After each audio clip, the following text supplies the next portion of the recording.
Hello guys, and welcome to my YouTube channel once again. My name is Ademola Badmus, and if this is your first time, please do not forget to like and subscribe.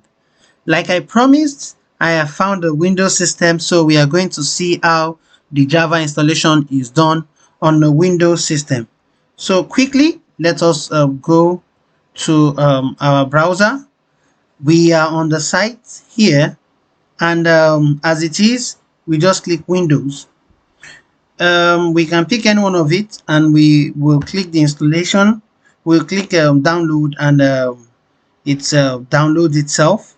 This has been downloaded before, so all you just need to do is, once it has completely downloaded, what you need to do is simply wait for it. Okay, so we can show this in the folder. This is it, and once it is installed, you can come here and click this. In your program files, you'll find Java. So you open this and you open the bin. You copy this address, you just click on it and you copy.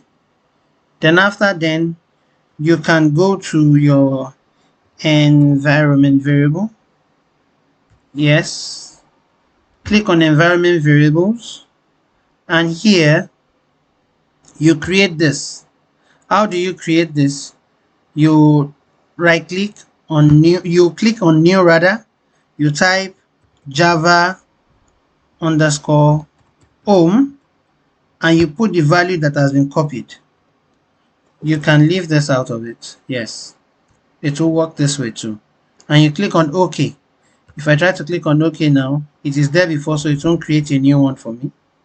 As you can see, it didn't create a new one because it's already existing, and it does not have a different value.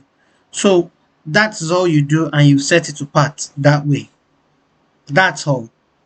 Thank you for watching, and do not forget to like and subscribe, then ultimately share with people if you find it helpful. Bye bye.